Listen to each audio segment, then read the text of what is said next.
Morning বন্ধুরা, কি করছো? আমি আমার রান্নার প্রিপারেশন নিয়ে তোমাদের কাছে আসলাম যে আমি কি করব আজকে নববর্ষের দিন। সবাইকে আগে শুভ নববর্ষ জানাই। সবার দিনটা যেন, বছরটা যেন ভালো কাটে।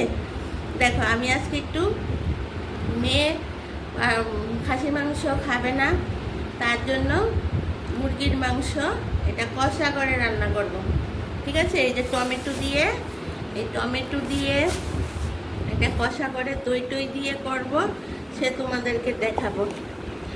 আর ভীষণ গরম পড়েছে বলে আমি ফ্রাইড রাইস কিছু করব না। এই দেহরাদুন চালের ভালো চালের ভাতগুলো ওকে লম্বা চালের, মানে বিরিয়ানি ফ্রাইড রাইসের চালের ভাতগুলি ওকে রান্না করে দেবো, তাহলে ওর দুপুরবেলা ওর কোনো ভাল লাগবে খেতে। ফ্রাইড রাইস প্রায় সময় খায়, ভালো লাগবে না, আচ্ছা করবো না, এত গরম পড়েছে, তাই কষা করে দেব। আর মুগ ডাল হচ্ছে, আর করবো বেগুনি। মুগ ডাল বেগুনি স্যালাড তো একটা হবেই। আর দই আছে, দই নিয়ে আসছে, যে দই আছে, এই তো দই দেখাই, মিষ্টি, এই যে দইটা আছে, দই খাবে, হ্যাঁ সঙ্গে দই খাবে। কালকে মিষ্টি দই ফ্রিজে আছে, কালকে তো দেখিয়েছিলাম, প্লাস টক দই নিয়ে আসছে, টক দই খাবে আজকে। আর যেহেতু মাংস টাংস এগুলো হবে।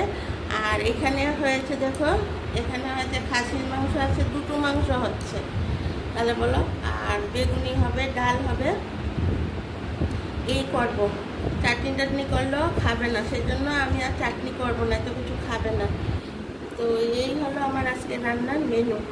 ওই বড় বড় আলু দিয়ে, খাসির মাংসটা এরকম বড় বড় আলু দিয়ে পেঁয়াজ আদা টাদা সব নিয়েছি, রসুন টসুন সব নিয়েছি। এখন কাটাকুটি করে রান্নার প্রিপারেশান শুরু হলো। তাহলে আর দুই জাতের মাংস আর ডাল ভাজা হবে, দই আছে, মিষ্টি আছে ঘরে, ব্যাস হয়ে যাবে।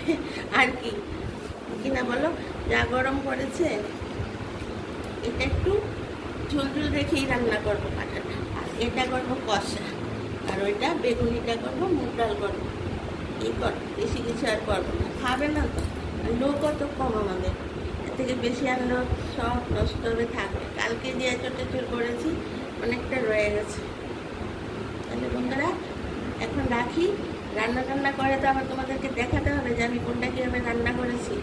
আর এই আদা টাদাগুলি কাটাকাটি করবো, এইটুকু মুরগির মাংসে, পাঠার মাংসে দেবো, একটা রসুন দেবো।